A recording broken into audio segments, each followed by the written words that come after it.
ले चलते हैं आपको राजस्थान विधानसभा में इस वक्त नेता प्रतिपक्ष गुलाब चंद कटारिया क्या कुछ कह रहे हैं।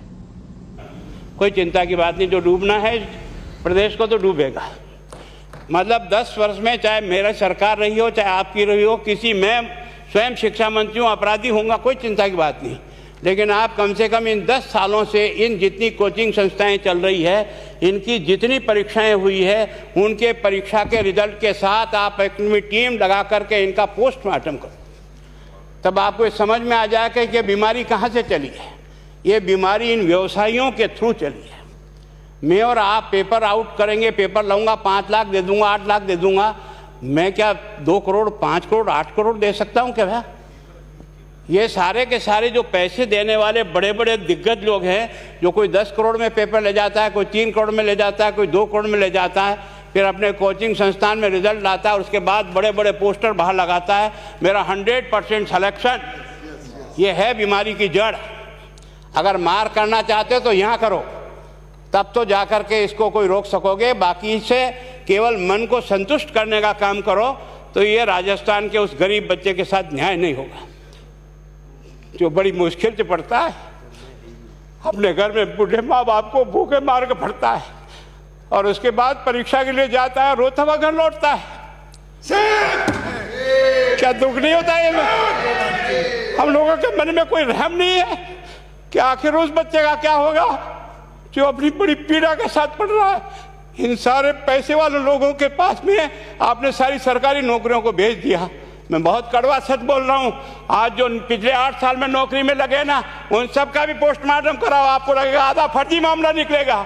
कोई है नहीं, कोई सोचने वाला है इस पर कि आखिर उसके दर्द को कौन जानेगा, है ना। जिस प्रकार से हमने परीक्षा के माध्यम से इन पैसे वाले लोगों को उतार करके सारे के सारे उन गरीबों की आशाओं के ऊपर पानी फेर दिया।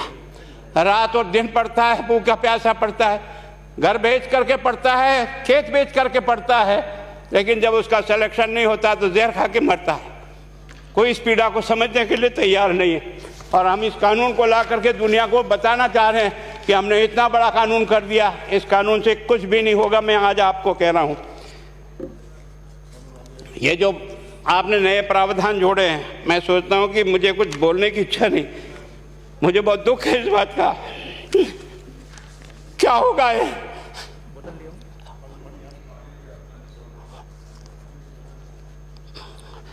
किस तरह की गैंग पालनी है उन्हें? पानी पिला दो, है ना। मैं उस दिन भी पूछा था कि मैंने कहा ये शिक्षा संकुल पे है, जिन लोगों को ड्यूटी पे लगाया, इसको लगाने वाला दोषी कौन है, जिसके कारण से पेपर जो है ना काट करके निकाल दिया।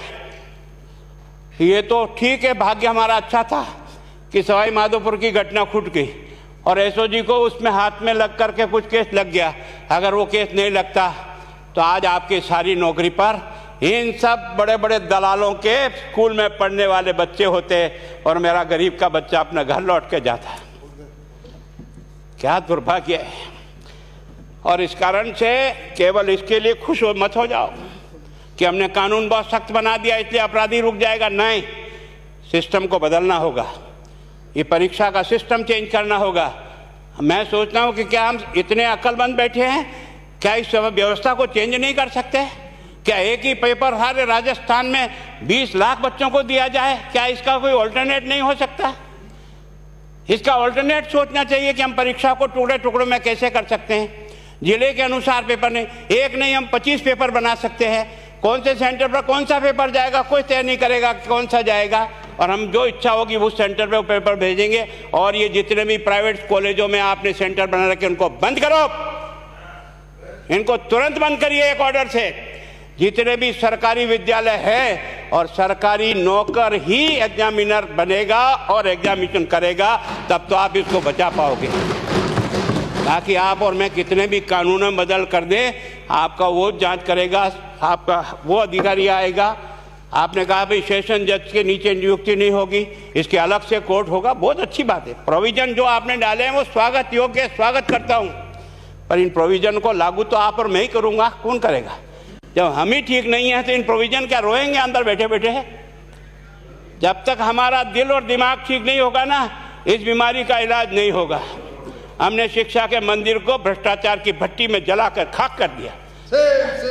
दुर्भाग्य हमारा, जहां से कोई आशा की किरण दिखती थी उस गरीब को कि चलो मैं अपनी मेहनत से आगे बढ़ जाऊंगा, लेकिन अब वो निराशा में आ गया। उसको लगा कि अब कोई रास्ता नहीं है। और इस कारण से मैं सोचता हूं कि आप जिस भावना से लाया, मैं आपकी भावना की इज्जत करता हूं, लेकिन केवल आपकी भावना इन बेईमानों को नहीं रोक सकेगी। इसको रोकने के लिए हमको सिस्टम को बदल करके और तुरंत उस पर ध्यान करना चाहिए। कानून 302 का बना हुआ है, क्या मर्डर रुक गए? आप भी जान रहे हो, रोज के रोज पोक्सो कोर्ट में आजीवन कारावास हो रहा, क्या व्यभिचार रुक गया है? अपराधी को दंड मिल सकता है, अपराध बंद नहीं हो सकता है। अपराध बंद करने के लिए जो सिस्टम होते हैं उस सिस्टम में चलो। एकमात्र इस देश में भ्रष्टाचार की भट्टी में देश जल रहा था। केवल और केवल एक तरह से प्रत्येक व्यक्ति का खाता खुलवाकर देश के प्रधानमंत्री में सारा का सारा बेनिफिट उसका सीधा खाते में डाला। बेईमानों को चोट लगी नहीं लगी, उस तरफ अपना दिमाग बचाओ, उस तरफ अपना दिमाग लगाओ। किस बीमारी का इलाज कहाँ है और कैसे हो, इस बारे में चिंता करने की कोशिश करो। मैं कई बार इधर सीकर और इधर गया तो मैं सोचता हूँ कोचिंग संस्थान की बिल्डिंग देखे ना तो टोपी गिर जाए नीचे से। क्या चीज़ है यार, भगवान ने क्या लक्ष्मी वहीं बरसाई है। और जो बाकी संस्थाएं, उसका कारण यह है कि हमने अपनी दुकान को इतनी कमज़ोर कर दी है कि जहाँ बच्चे अच्छी तरह से शिक्षा लेकर के हम जैसे गरीब पढ़ करके यहाँ आ गए, अब वो रास्ते नहीं हैं। और इस कारण से मेरी बहुत विनम्र प्रार्थना है, इस बीमारी का इलाज चाहिए बच्चे को, कानून से नहीं होगा, कानून के अलावा होगा। और उसमें आप करें। धन्यवाद। Thank you. माननीय मंत्री महोदय।